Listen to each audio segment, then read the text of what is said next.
Oke, baik teman-teman semua. Jadi saya mau cerita dari hari ini. Jadi hari ini Jumat tadi pagi Bapak Presiden sudah tiba dari kunjungan ke luar negeri dari Amerika Serikat, Inggris, Jordania, kemudian UAE ya. Kemudian hari ini juga nanti sore beliau akan melaksanakan rapat terbatas menjelang berbuka puasa mungkin sekitar jam 4. Kemudian rapat terbatas sampai berbuka, kemudian mungkin nanti disambung lagi, lokasinya di Kertanegara tapi tertutup. Itu satu. Kemudian yang kedua, saya ingin meluruskan pemahaman dan narasi yang keliru tentang apa. Jadi kemarin ada sedikit pihak yang menyampaikan bahwa program makan bergizi gratis itu mengurangi program dan anggaran pendidikan sehingga sekolah terbengkalai, kemudian guru-guru tidak diperhatikan. Oke ya. Jadi saya mau jawab itu narasi yang keliru ya. Jadi singkat cerita begini. Yang pertama, makan bergizi ini bertujuan untuk meningkatkan kualitas sumber daya manusia, dalam hal ini siswa dari PAUD, TK, SD, SMP, SMA dan setingkatnya untuk memperoleh pendidikan di sekolah. Oke. Kemudian anggaran pendidikan ini sudah disepakati bersama oleh DPR, pemerintah, termasuk Badan Anggaran DPR tahun lalu pada September kalau tidak salah untuk digunakan di 2026, termasuk isi dan peruntukan dari anggaran pendidikan ini. Itu ya. Oke. Kemudian pertanyaannya adalah apakah program makan bergizi ini mengurangi program pendidikan? Oke. Saya jawab tidak. Faktanya tidak ada program strategis pendidikan dari periode sebelumnya yang tidak berjalan sekarang. Tidak ada program dari periode sebelumnya yang dihentikan.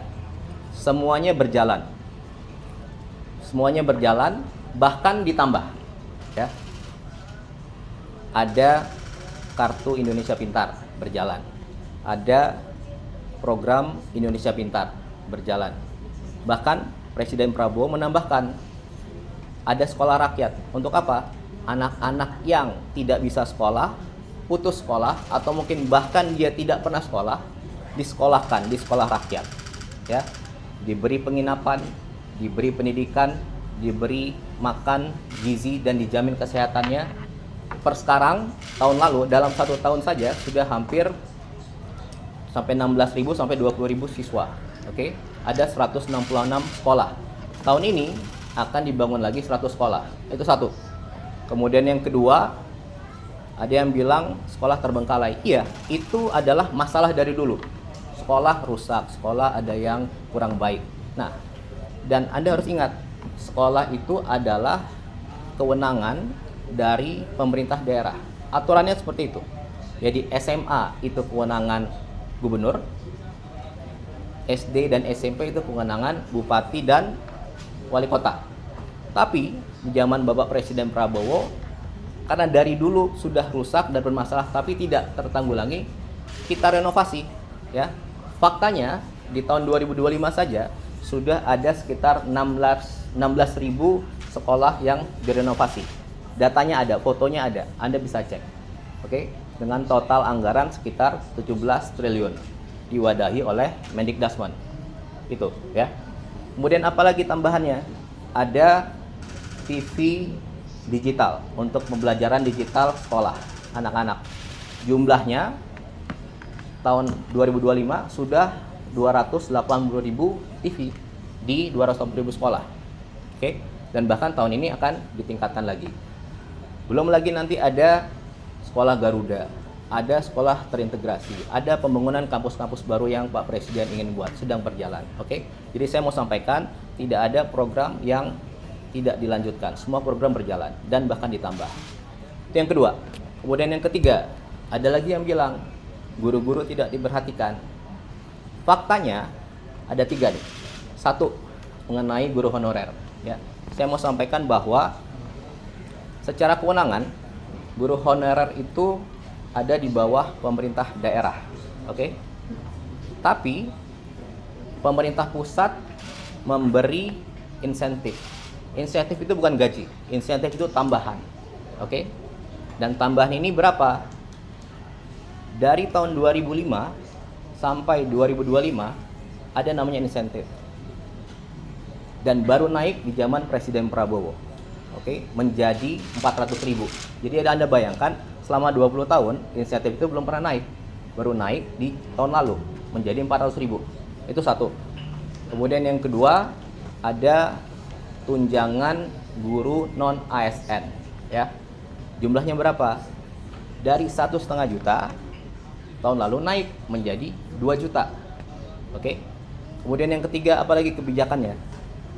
Yang paling dirasakan oleh guru-guru adalah, jadi dulu pemberian tunjangan honor itu melalui transfer ke daerah, pemerintah daerah yang beri. Dan itu 3 bulan sekali baru dapat. Nah, tahun lalu Presiden memberi instruksi agar setiap bulan itu langsung diberikan langsung ke gurunya, dan sudah berjalan. Oke, tentunya semua tadi diwadahi oleh Kementerian Dikdasmen. Oke, nah itu. Jadi yang mau saya sampaikan di sini, tidak ada program pendidikan yang dikurangi atau tidak berjalan. Seluruhnya berjalan, dilanjutkan, bahkan ditambah. Dan lebih detail, lebih fokus kepada siswanya, sekolahnya, dan juga gurunya. Ya. Jadi saya rasa itu menjawab semua pertanyaan. Itu aja kira-kira yang bisa saya sampaikan. Oke, terima kasih.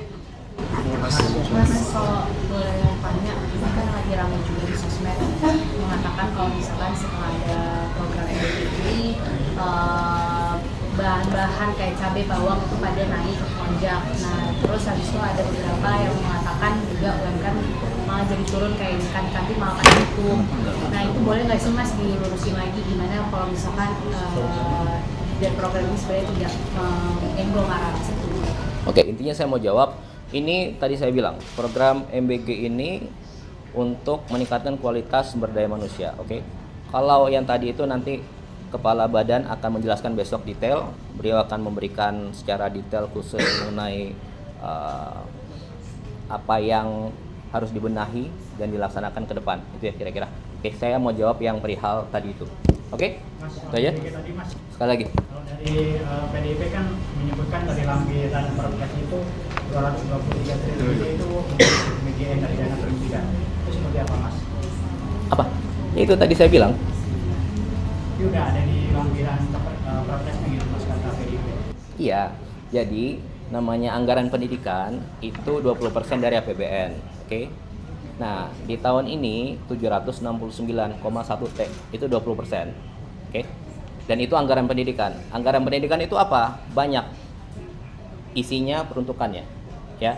Dan isinya peruntukannya itu sudah disepakati bersama tahun lalu oleh pemerintah, DPR dan Badan Anggaran DPR, yang mana ketua bangkatnya juga PDIP, gitu kira-kira.